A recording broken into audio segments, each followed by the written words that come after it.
Hai, masih bersama saya, Mr. Z bicara. Tentu saja bicara tentang kebenaran berdasarkan fakta, data, dan realita. Sekali lagi teman-teman, terkait dengan konflik yang sedang terjadi antara Mbak Imbong dan Paula Verhoeven, begitu banyak mengundang perhatian publik. Perceraian antara Mbak Imbong dan Paula Verhoeven yang sidangnya di Pengadilan Agama Jakarta Selatan, hakim telah memutuskan perceraian tersebut. Namun ada embel-embel di belakangnya bahwa Paula Verhoeven sebagai istri yang durhaka, sehingga Paula Verhoeven tidak terima. Dan karena itu maka Paula Verhoeven melaporkan perilaku hakim ketika memberikan konferensi pers terkait dengan materi persidangan, dilaporkan ke Komisi Yudisial. Dan apa yang terjadi sekarang ini, para hakim sudah dipanggil oleh Komisi Yudisial, yaitu komisi tentang peradilan, tentang kehakiman, untuk mengetahui apa yang terjadi sebenarnya.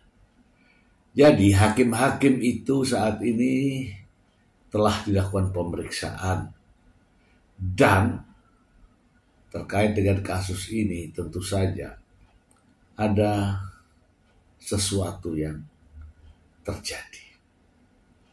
Supaya tidak mengundang fitnah teman-teman, saya ingin membacakan informasi ini langsung dari sumbernya ya. Dari sumbernya. Berikut ini. Dari GPN.com.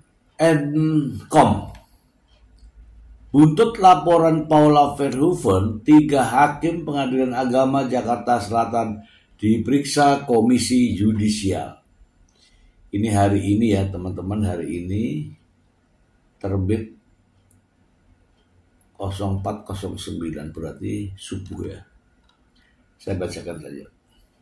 GPN.com Jakarta, Komisi Yudisial memeriksa 3 hakim Pengadilan Agama Jakarta Selatan yang mengadili perkara cerai Mbak Imbong dan Paula Verhoeven. Pemeriksaan berlangsung pada 7 Mei 2025 menyusul laporan yang diajukan Paula terkait dengan dugaan pelanggaran kode etik. Kuasa hukum Paula Verhoeven, Siti Aminah, mengatakan pemeriksaan ini menjadi bagian dari proses klarifikasi atas aduan kliennya yang merasa keberatan dengan putusan cerai yang menyebutnya istri durhaka. Komisi Yudisial melakukan pemeriksaan atau meminta keterangan dari 3 orang hakim yang kami adukan terkait dugaan pelanggaran kode etik dan pedoman perilaku, ujar Siti. Paula Verhoeven sebelumnya telah melaporkan para hakim tersebut dan memenuhi panggilan dari KJ untuk memberikan keterangan sebagai pelapor pada 5 Mei 2025. Dalam keterangannya, Paula menyampaikan keberatannya atas narasi yang dianggap merendahkan harkat dan martabat dalam amar putusan. Ibu Paula diperiksa atau memberikan keterangan kurang lebih 2 jam. Ada sekitar 20 pertanyaan yang diajukan dan Paula Verhoeven menjawab dengan baik. Selain aduan ke Komisi Yudisial, tim hukum Paula resmi mendaftarkan memori banding ke Pengadilan Tinggi Agama DKI Jakarta juga pada 5 Mei 2025. Tim hukum tengah menyiapkan kontra memori banding yang akan disampaikan melalui sistem e-court. Perceraian Baim dan Paula Verhoeven diputus Pengadilan Agama Jakarta Selatan 16 April 2025. Dalam amar putusan, hakim mengabulkan cerai talak yang diajukan Baim dan menyatakan Paula berselingkuh. Ya, kita bahas ya teman-teman ya. Kita bahas. Soal dikabulkan perceraian Baim Wong itu sudah niatnya dari awal. Dari awal niatnya adalah menceraikan Paula Verhoeven dan alasannya adalah adanya perselingkuhan Paula Verhoeven dengan Nico Surya. Kemudian menuntut hak asuh anak. Itu dari awal. Dari sang pengacara menyatakan dalam beberapa konferensi pers dengan dalil yang macam-macam. Ada perselingkuhan, ya kan? Ada trauma anak, kemudian ada sakit jasmani dan rohani yang tidak bisa disembuhkan. Itu semua berawal dari konferensi pers pengacara Baim Wong. Iya, itu benar. Dan ada Baim Wong di situ. Tapi Baim Wong kelihatannya tidak mencegah sang pengacara untuk tidak berbicara demikian. Rasa-rasanya justru memberikan kesempatan kepada pengacara agar semua isu konflik, aib rumah tangganya diungkapkan semua oleh sang pengacara. Baim Wong tidak pernah menahan atau mencegah supaya itu tidak keluar ke publik.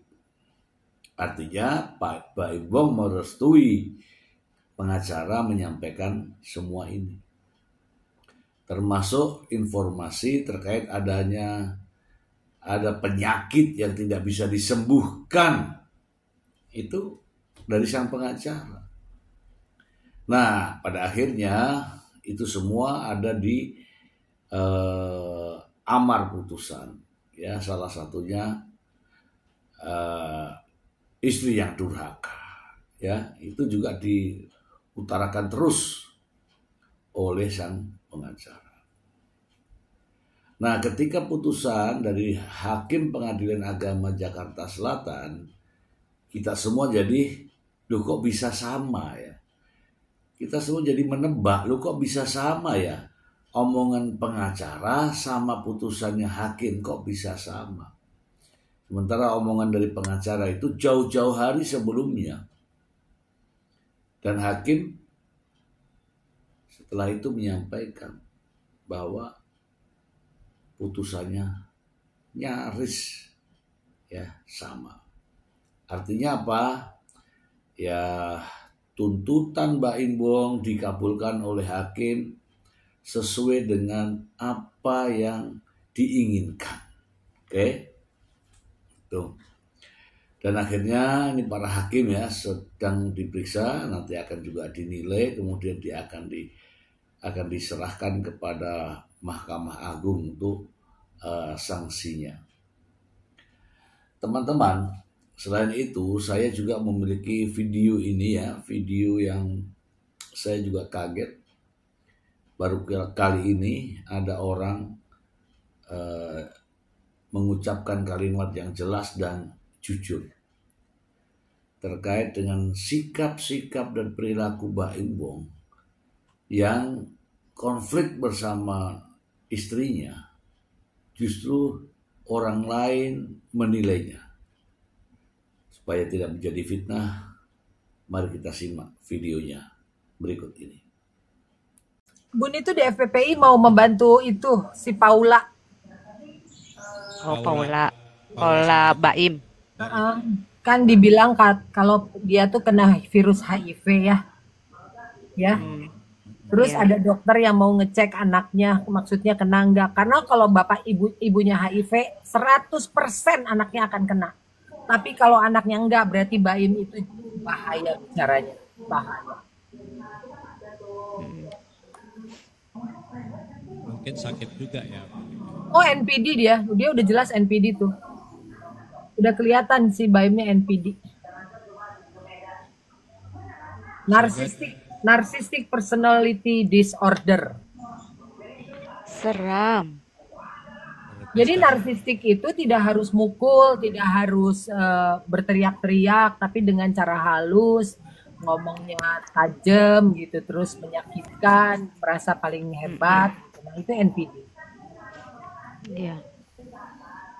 Kadang-kadang kita juga gini, kurang teh kieu teuing kan kita ada rasa itu ya, enak nggak ya kalau gue ngomong gini sama orang gitu kan?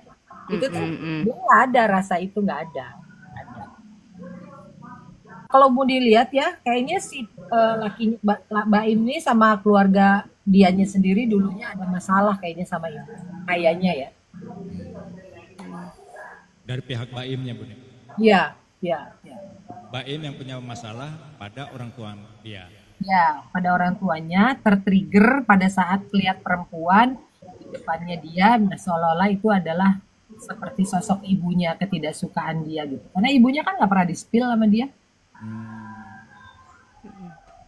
Oh, berarti kayak ada balas dendam gitu, Bun ya? Ya, tapi dia tuh unconscious gitu, merasa bahwa musuh gua musuh gua atau lawan gue nih sekarang perempuan ini nih, sementara dulu gue diginiin sama ibu gue, atau ibu gue melakukan sesuatu kepada ayah gue balas nih ke bini gue nih gitu. Serem lah kalau NPD. Ya, kalau didengarkan, disimak pernyataan ini ya, walaupun berbicara dengan orang lain, namun jelas ya mengatakan bahwa Baim Wong mengidap sesuatu yang masuk dalam kategori NPD. Ya, seperti ingin menang sendiri, mau dikatakan hebat, dan tidak ada lagi rasa empati. Ya, itu salah satunya. Dan ini benar ya, benar semua apa yang disampaikan ini benar semua. Dan teman-teman, NPD itu tidak boleh saya atau orangnya yang mengatakan bahwa saya tidak NPD, saya NPD, tidak boleh begitu. Yang bisa menilai adalah orang lain. Ya, tidak bisa saya mengatakan bahwa diri saya NPD. Tidak bisa. Tidak bisa juga saya mengatakan diri saya tidak NPD. Yang menilai adalah orang lain yang melihat sikap kita, melihat perilaku kita. Dan ternyata ibu yang tadi itu juga menilai bahwa Baim Wong berperilaku sebagai karakter yang memiliki sifat-sifat NPD. Dan ini seorang perempuan, saya suka nih kalau perempuan bicara terus terang dan jujur apa adanya. Inilah ya. Dan teman-teman juga bisa memberikan komentar apa saja ya terkait dengan yang Anda nilai. Itu bukanlah pelanggaran ya. Menilai seseorang itu bukanlah pelanggaran. Karena terkait dengan penilaian itu bisa saja dilakukan siapapun. Dan pernyataan ataupun penilaian dalam media sosial bukan perbuatan pidana, bukan perbuatan pidana. Menilai dari sikap dan perilaku seseorang bukan pidana. Teman-teman, ini saya mengatakan bahwa sebenarnya ini konflik, bukan sengketa tapi konflik. Konflik ini hanya bisa diselesaikan oleh orang-orang yang memiliki pemikiran adem. Bukan bersandar pada seseorang yang memiliki pemikiran yang panas, tetapi harus ada orang yang ditunjuk untuk memberikan mediasi agar kedua belah pihak ini adem, antara pihak Baim Wong dan pihak Paula. Saya melihat dari pihak Baim Wong keinginannya itu bertarung, ingin menang. Tidak ada lagi upaya-upaya untuk perdamaian, menginjak rem itu tidak ada. Ya, seperti contoh, Paula Verhoeven diputus oleh Hakim Pengadilan Agama Jakarta Selatan dengan embel-embel istri yang durhaka. Wajar jika seorang perempuan, seorang istri akhirnya banding, tidak terima karena merasa tidak melakukan. Namun karena itu tadi, Baim Wong berada pada posisi bersandar pada orang-orang yang suka bertarung. Akhirnya Baim Wong juga ngikutin, banding juga. Ini repot ya, ketika kedua orang konflik tetapi tidak ada sandaran yang bisa memberikan pengayoman di antara keduanya sehingga menjadi damai. Ini problem tersendiri ya, ini problem tersendiri. Kalau saya jadi Baim Wong dengan sebagai laki-laki, tentu saja saya biarkan istri mencari jati dirinya, memulihkan namanya, memulihkan harkat dan martabatnya, bukan dilawan lagi. Itu kalau saya. Dan Baim Wong seharusnya sadar, tidak perlu melakukan perlawanan lagi, sudah menang. Kali ini ya teman-teman ya, Baim Wong disorot oleh publik dalam proses bandingnya. Baim Wong sebagai laki-laki dan Paula Verhoeven sebagai perempuan. Melawan perempuan itu menang jadi arang, kalah jadi abu. Artinya gak ada manfaatnya. Menang pun kamu gak ada manfaatnya, karena yang kau lawan adalah seorang perempuan, istrimu, ibu dari anak-anakmu. Kalau kalah jadi abu, artinya ya malulah. Itu ya mudah-mudahan ini didengar ya oleh Baim Wong ya. Karena kalau Baim Wong hanya bersandar kepada satu orang yang memiliki sifat yang terus menyerang, yang gak akan selesai. Baim Wong harus bersandar pada orang yang mampu mengayomi, adem, damai. Bukan yang seperti kita lihat sekarang ini, selalu tampil di media dan penuh dengan kebencian, seolah-olah dendam dengan Paula Verhoeven secara pribadi.